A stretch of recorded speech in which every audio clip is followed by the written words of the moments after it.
All right, so let's get into the basic refrigeration cycle step by step. We'll talk about saturation, superheat, subcooling, changing of state, and the energy that's required to do this, do the refrigeration process as we go along here.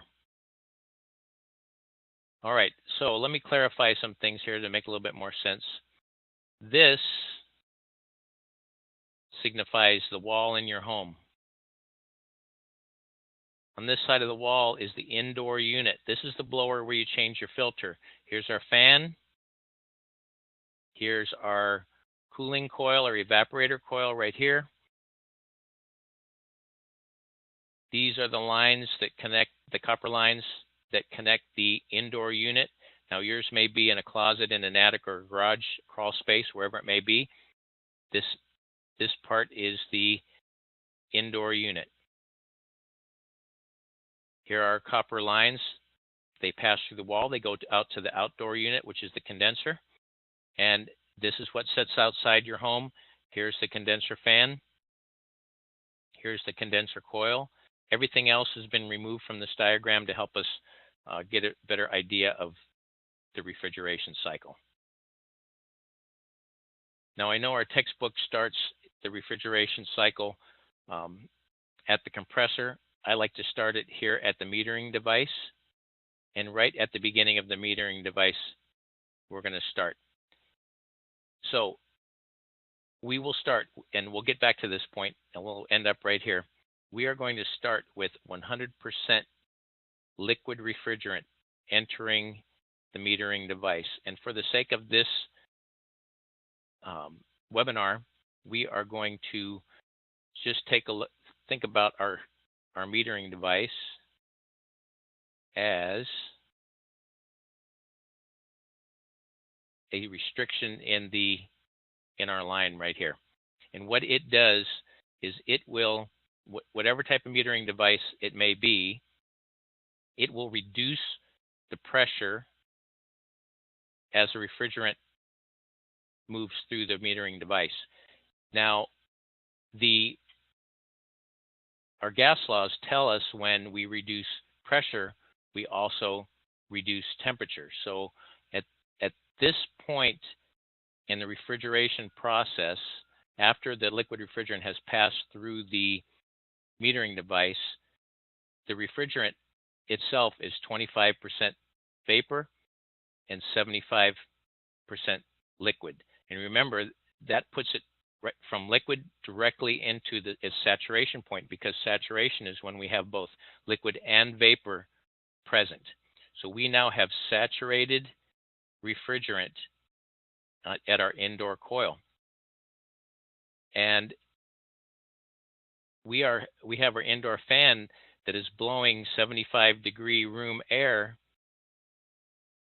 across our evaporator coil with our saturated refrigerant in there. And remember, when refrigerant or anything else is at its saturation point, if you add any kind of heat, it's going to change the state of the refrigerant.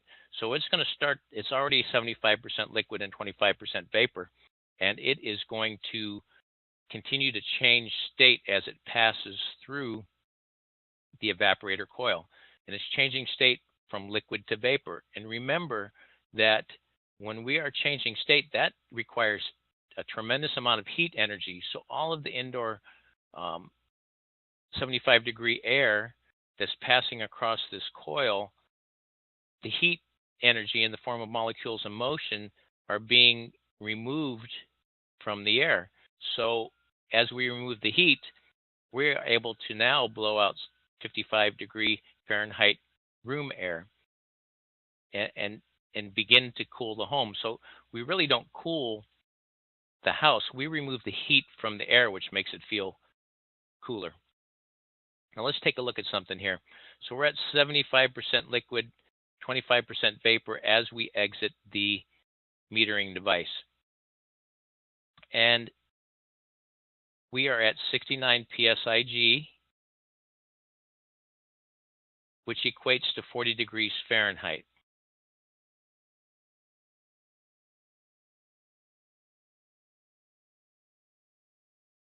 Now this is the PT chart that we have in our book.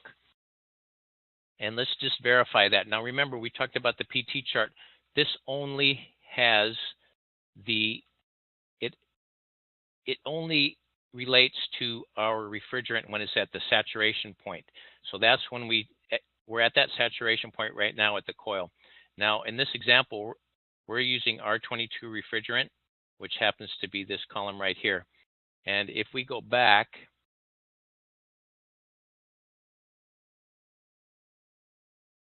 we're at 69 psig. So let's take a look. Let's go down this chart. And this is our pressure column for R22. And at 69 psig, which is right about here, if we read it over to our temperature column, you can see that when we have saturated refrigerant at, for the sake of argument, 69 psig, it is 40 degrees.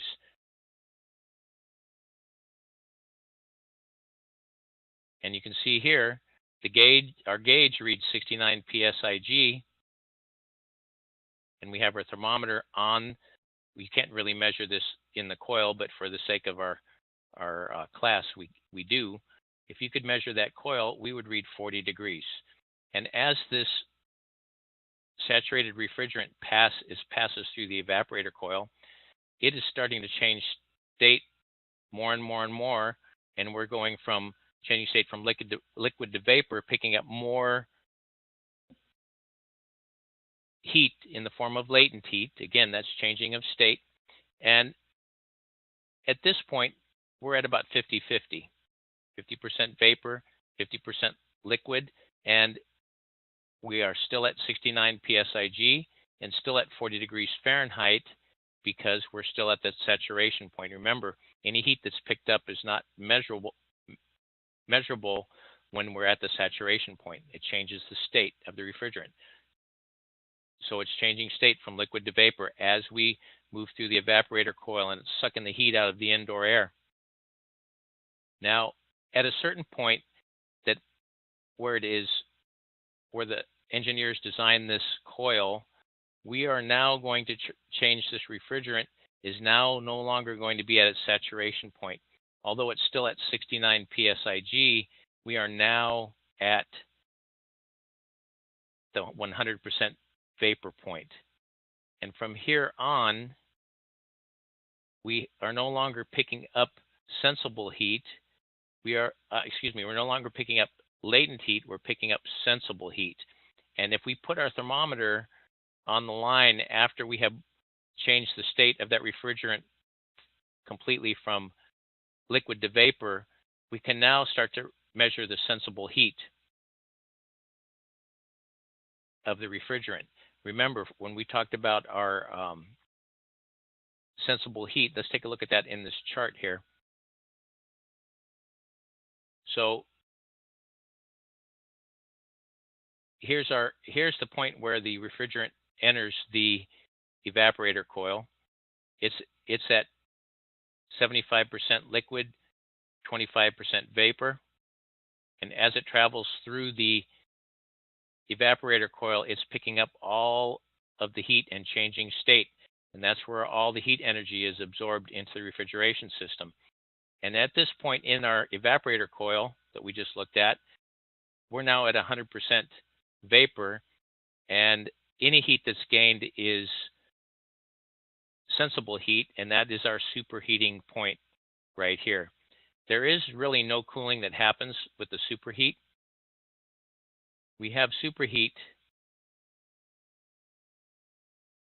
to make sure that we have 100% vapor going back to the compressor. So we're going to go through this quickly again. So we have solid column of subcooled refrigerant hits our metering device. Metering device drops the pressure, which drops the temperature. It changes us into the saturation state where we have 75% liquid and 25% vapor. That refrigerant is flowing through the evaporator coil, and the heat energy from the indoor room, again, to 75 degrees in the room. We're at 40 degrees Fahrenheit here. Heat travels from a substance with more heat to a substance with less heat.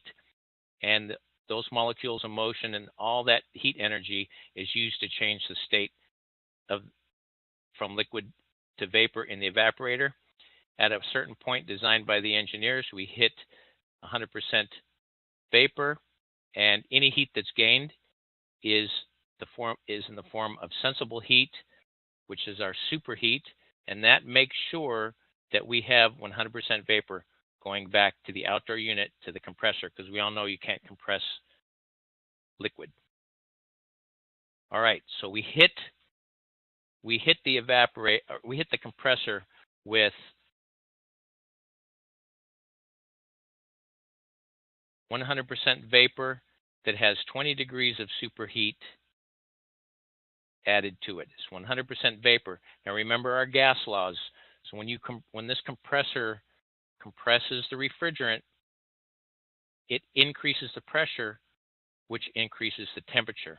Now we have 20 degrees of superheat in this vapor, and after it comes out of the compressor, it still contains that 20 degrees of superheat.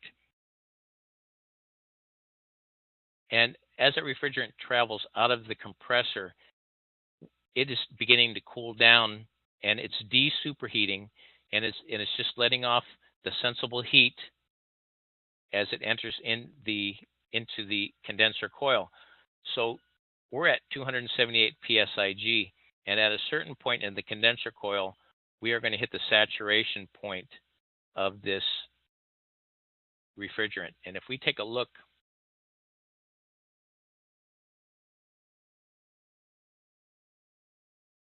right here, 278 psig, here's our R22 column, here's our temperature column, this is the saturation point, 278 psig for R22 means it's at 125 degree temperature. Now, we know that heat travels from a substance with more heat, more molecules in motion, to one with less molecules in motion. So our outdoor air is 95 degrees Fahrenheit. Our saturated refrigerant is at 125 degrees Fahrenheit. So that heat is traveling and leaving the 125 degree condenser and is being dumped into the 95 degree air.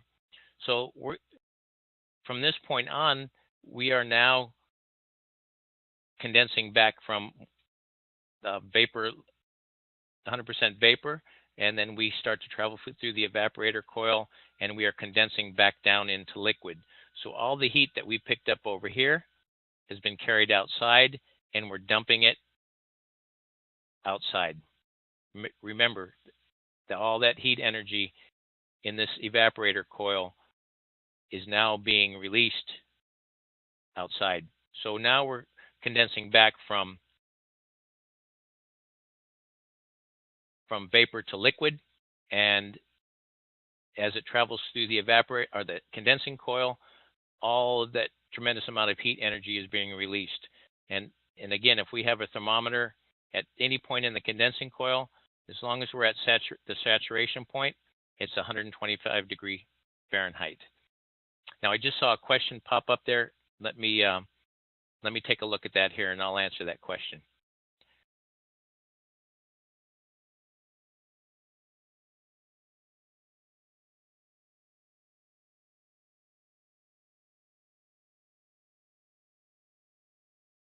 Okay, Andrew, I'll get back with you on that question. Okay, so we are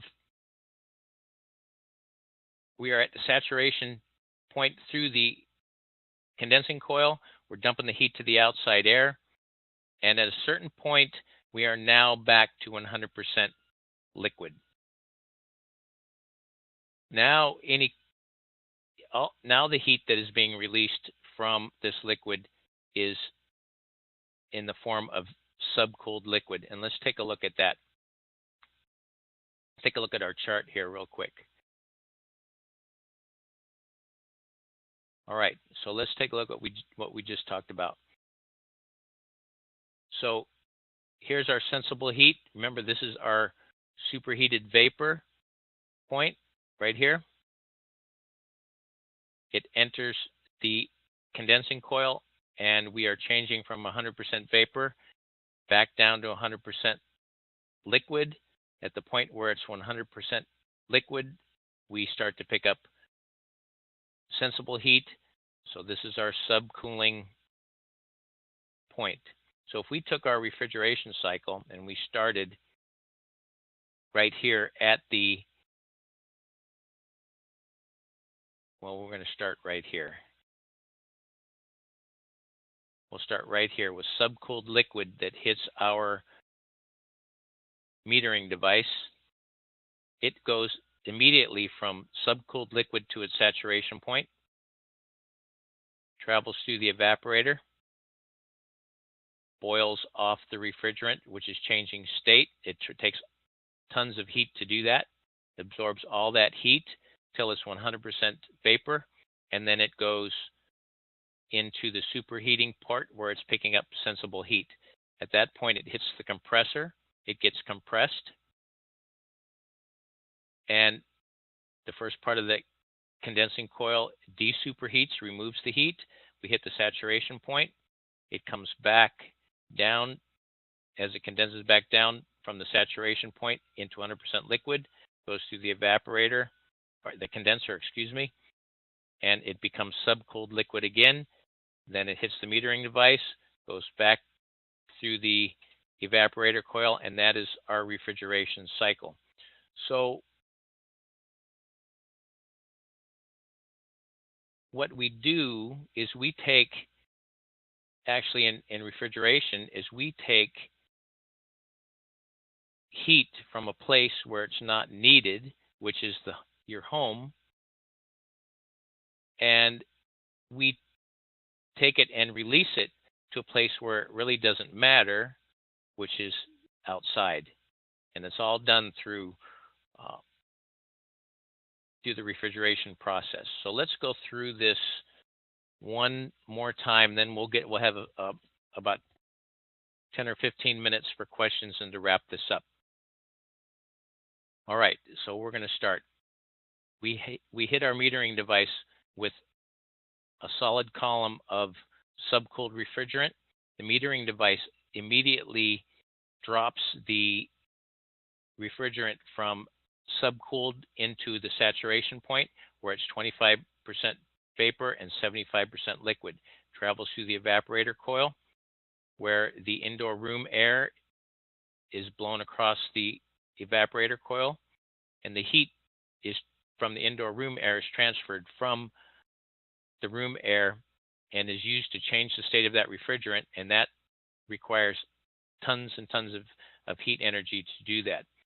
So we are changing state all the way through the evaporator coil till we hit the certain point where we have, is designed by the engineers, all of the refrigerant is boiled off, and we are now 100% vapor, and any heat that is picked up doesn't really cool anything, but it does ensure that we have 100% vapor heading back to the compressor.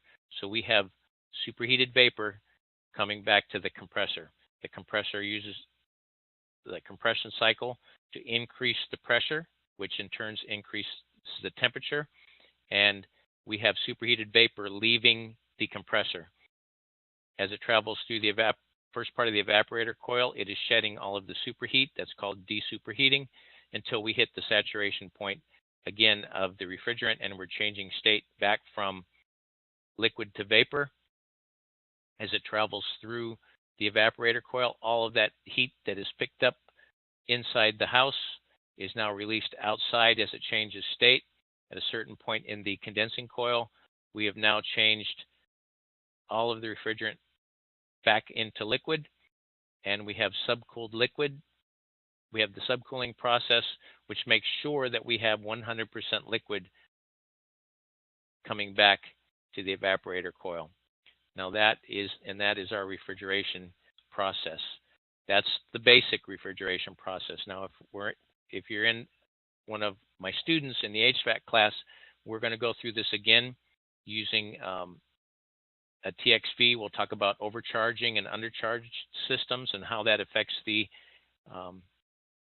refrigeration cycle and system performance as well.